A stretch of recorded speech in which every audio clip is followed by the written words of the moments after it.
আসসালামু আলাইকুম, welcome back to my channel. আমার চ্যানেলে আরও নতুন একটি ভিডিও দেখার জন্য সবাইকে ওয়েলকাম জানাচ্ছি। আশা করছি যে যেখান থেকে আমার ভিডিওগুলো দেখছেন সবাই অনেক ভালো আছেন, সুস্থ আছেন। আজকে আমি তৈরি করে দেখাবো কাঁচা আমের আইসক্রিম। আশা করছি আজকের ভিডিওটাও অনেক অনেক ভালো লাগবে। না টেনে শুরু থেকে দেখার চেষ্টা করবেন, তাহলে বুঝতে পারবেন আমি এরকম মজাদার আইসক্রিম কাঁচা আম দিয়ে কিভাবে তৈরি করে নিয়েছি। দেখতে যেমন সুন্দর, খেতেও কিন্তু অসাধারণ মজা। যারা আইসক্রিম খেতে পছন্দ করেন আমার মতো, অবশ্যই আজকের ভিডিওটি না টেনে শুরু থেকে শেষ পর্যন্ত দেখবেন। খুবই সহজ পদ্ধতিতে আমি দেখাবো যে আইসক্রিম কিভাবে তৈরি করে নিতে পারবেন। এখন কিন্তু কাঁচা আমের সিজন, প্রচুর পরিমাণে কাঁচা আম পাওয়া যায়। আবার অনেকের আম গাছ থাকে বা বৃষ্টি বাদলে প্রচুর আম কড়ি পড়ে যায়, ঝরে পড়ে যায়, তো সেগুলি থেকে আপনি আম দিয়ে আইসক্রিম তৈরি করতে পারবেন। আইসক্রিম তৈরি করার জন্য এখানে আমি 4টি কাঁচা আম নিয়েছি। আমগুলিকে ছুলিয়ে নিব, তারপর সিদ্ধ করে নিব। আমি এখানে 4টে আমের আইসক্রিম তৈরি করব। আপনি চাইলে কম বেশি করে বানিয়ে নিতে পারেন। আমগুলি কিন্তু বেশি একটা শক্ত না, মানে পাকা না, একেবারে কচি আম। আপনি চাইলে কচি বা শক্ত যে কোনো আম দিয়ে আজকের যে রেসিপিটা শেয়ার করছি সেটা আপনি বানিয়ে নিতে পারবেন। আমগুলিকে ছুলিয়ে নিয়ে আমি আস্তই কিন্তু রেখে দিয়েছি। এখন আমি সিদ্ধ করে নিব।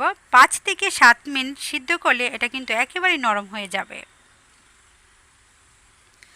ভালোভাবে যখনই সিদ্ধ হয়ে যাবে তখন এটাকে নামিয়ে ঠান্ডা করে তারপর এটাকে ছাঁকনির সাহায্যে ছেঁকে নিব।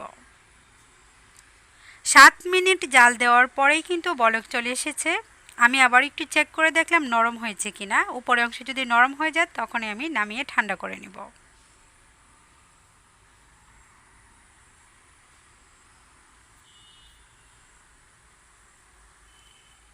যখন আমি সিদ্ধ করেছি একেবারে হাই ফ্লেমে দিয়ে সিদ্ধ করে তারপর এটা 15 থেকে 20 মিনিট রেখে দিয়ে ঠান্ডা করে নিয়েছি। এখন একটা ছাঁকনি নিয়েছি, ছাঁকনির সাহায্যে ছেঁকে শুধু রসটা নিয়ে নিব।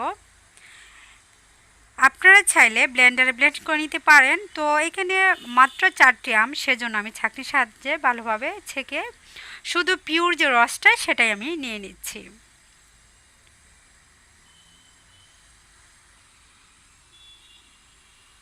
সাথে যে পানিটা ছিল সেটা কিন্তু আমি ফেলে দিই নাই, সেই পানি সহই আমি ছেঁকে নিচ্ছি।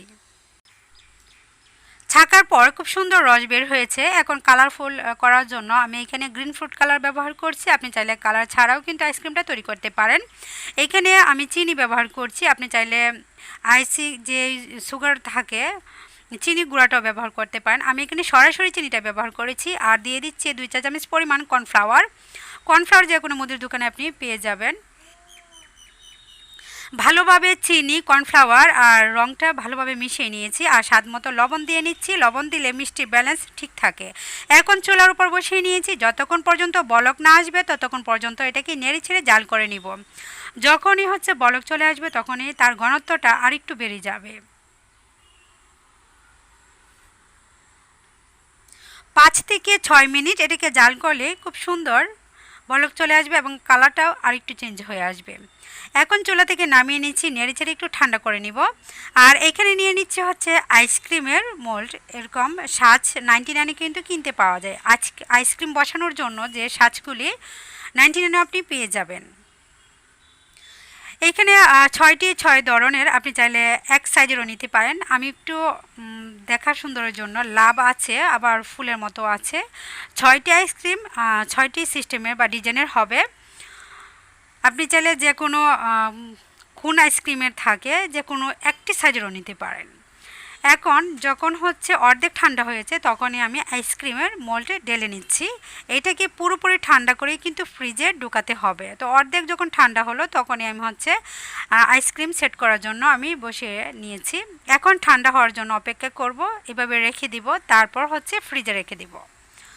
ফ্রিজে রাখার আগ পর্যন্ত যেন একটু গরম না থাকে সেই দিকে লক্ষ্য রেখে আইসক্রিমটা ফ্রিজে ঢুকাতে হবে। যদি একটু গরম থাকে আইসক্রিমটা কিন্তু সুন্দরভাবে সেট হবে না বা বরফ হতে চাইবে না। আর অবশিষ্ট ছিল সেটা আমি বাটিতে নিয়ে নিয়েছি। ভালোভাবে যখনই ঠান্ডা হবে তখনই আমি ফ্রিজে ঢুকিয়ে নিব।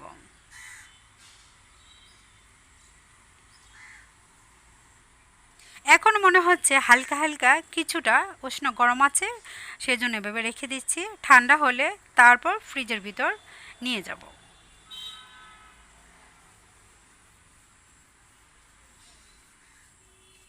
ঠান্ডা হওয়ার পরেই কিন্তু আমি ফ্রিজে ঢুকিয়ে নিয়েছি। এভাবে রেখে দিচ্ছি একদিনের জন্য। একদিন পর খুব সুন্দরভাবে সেট হয়ে যাবে। ফ্রিজ থেকে একদিন পর বের করে নিয়েছি। তো সাথে সাথে কিন্তু ওঠানো যাবে না, অবশ্যই এটা ফ্রিজ থেকে বের করে পানির উপর 30 সেকেন্ড অথবা 1 মিনিটের জন্য রাখলে দেখবেন খুব সুন্দরভাবে উঠে যাবে। তো এখন কিন্তু উঠতে চাচ্ছে না, আমি মাত্রই বের করে নিয়ে আসলাম ফ্রিজ থেকে। এটাকে কিছুক্ষণ রাখার পর আমি একটি বের করে দেখাবো, কারণ সবগুলি যদি আমি বের করে রেখে দিই তাহলে কিন্তু পানি ছেড়ে দিবে। আর বাটিতে যে বসিয়েছিলাম সেটা আমি হাত দিয়ে আপনাদেরকে দেখিয়ে দিচ্ছি। আর একটি ছুটিয়ে নিয়েছি, এই যে দেখুন স্কোয়ার যে সাইজ সেটা আমি ছুটিয়ে নিয়েছি। আর অন্যগুলি ফ্রিজে আমি রেখে দিয়েছি ছুটিয়ে আলাদা, কারণ সবগুলি যদি আমি ফ্রিজ থেকে বের করে নিয়ে আসি ফ্যানের বাতাসের সাথে সাথে পানিটা ছেড়ে যাবে। দেখুন কতটা সুন্দর দেখাচ্ছে, দেখতে যেমন সুন্দর, খেতেও কিন্তু অসাধারণ মজা। টক মিষ্টি আইসক্রিম এটা। এখানে জাল ইচ্ছে করলে আপনারা দিতে পারেন, এখানে জাল দিলে টক মিষ্টি জাল আইসক্রিমটা তৈরি হয়ে যাবে, খেতেও অনেক ভালো লাগবে। আর আমি যেটা তৈরি করেছি শুধু টক মিষ্টি, দেখতে সুন্দর, খেতেও কিন্তু অসাধারণ মজা। অবশ্যই যারা আইসক্রিম খেতে ভীষণ পছন্দ করেন এইভাবে বানিয়ে নিতে পারেন।